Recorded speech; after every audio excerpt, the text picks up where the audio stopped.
Bonjour, je m'appelle Barbara Anderson. J'ai été élevée dans la religion catholique et je suis devenue témoin de Jéhovah en 1954 à l'âge de 14 ans. Je me suis mariée avec un témoin de Jéhovah en 1959 et nous avons eu un fils en 1961. Nous avons tous les trois consacré toute notre vie au service de la religion. Au début de 1982, mon mari et moi sommes devenus membres bénévoles au siège social des témoins de Jéhovah qui se situe à Brooklyn, à New York. Et nous sommes restés jusqu'en 1992, après plus ou moins 11 ans. Pendant la période de 1989 à 1992, j'ai effectué des recherches pour le département rédaction de la Watchtower. Ces recherches comportaient sur des travaux concernant le livre de l'histoire officielle du mouvement Témoins de Jéhovah, prédicateurs du royaume, publié en 1993. J'ai aussi écrit plus de 7 articles pour leur périodique Réveillez-vous. J'ai également mené des recherches approfondies sur les problèmes liés aux abus sexuels sur les enfants.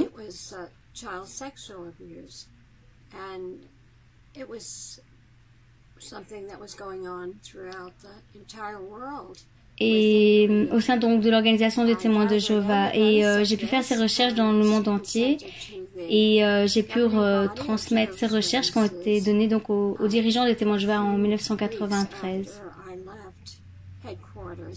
Après plusieurs années de tentatives pour aider les dirigeants de la Watchtower à mettre en place des mesures afin de protéger les enfants, je suis partie discrètement fin 1997.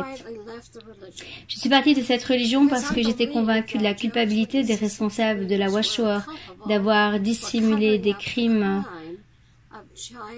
concernant les abus sexuels envers les enfants par des témoins de Jéhovah eux-mêmes.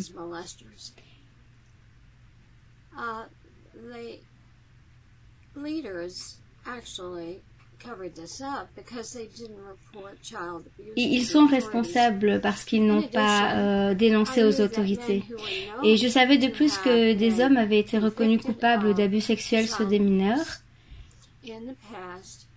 et que ces hommes avaient été nommés à des postes de responsabilité dans des congrégations sur la base de leur repentir. Et ce, tout en continuant d'agresser sexuellement ces enfants.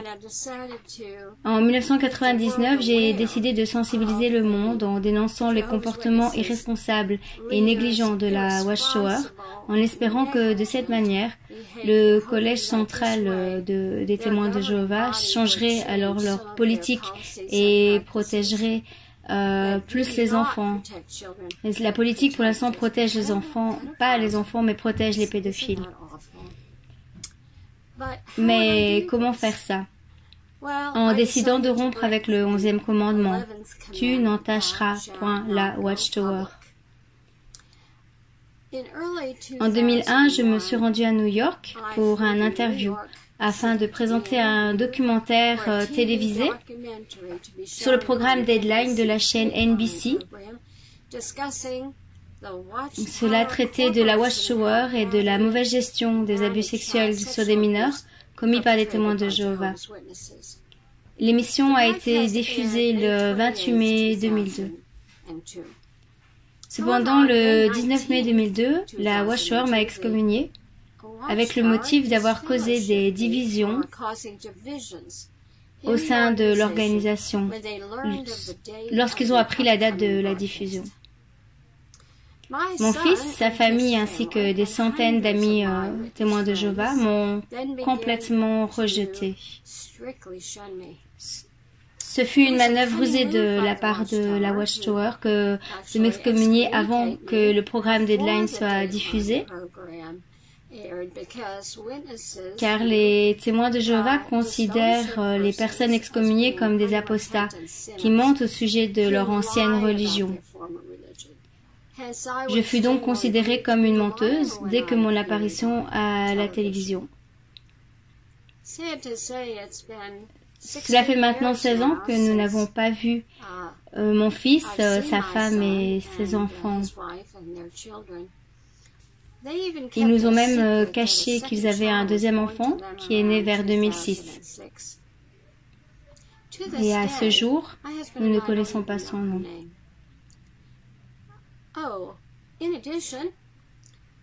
Mon mari, Joe, a ensuite été excommunié en juillet 2002 pour m'avoir défendu et pour avoir exprimé son opinion personnelle sur les manquements de la Watchtower concernant la gestion des abus sexuels commis sur des enfants par des pédophiles témoins de Jéhovah.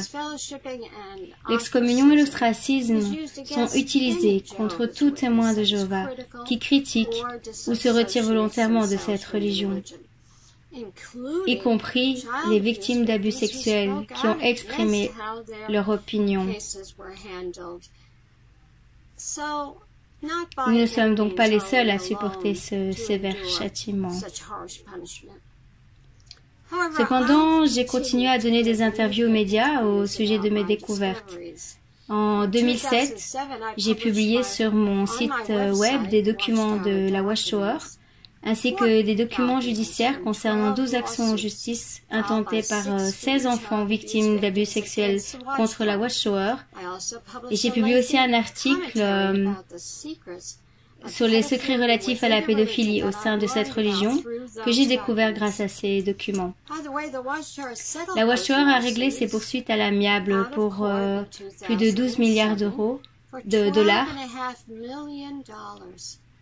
Depuis, de nombreuses autres actions en justice ont été intentées, dont la dernière date de septembre 2018. Et un jury a statué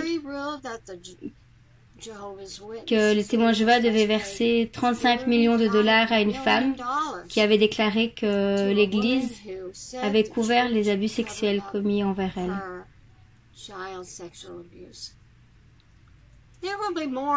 Il y aura de plus en plus de poursuites parce que pendant près de 50 ans, les politiques de cette religion ont été tragiquement mal gérées.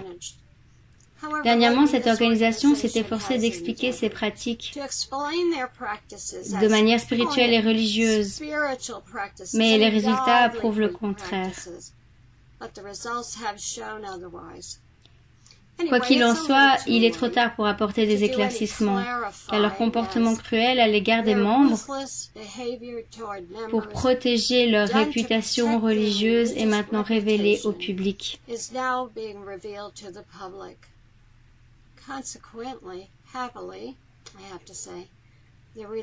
Par conséquent et heureusement, cette religion séduit peu de nouveaux adeptes. Et sans nouveaux convertis, elle ne peut pas continuer. Peut-être qu'ils sont les pires ennemis d'eux-mêmes en ne faisant pas ce qui est juste envers leurs adeptes. Je vous remercie.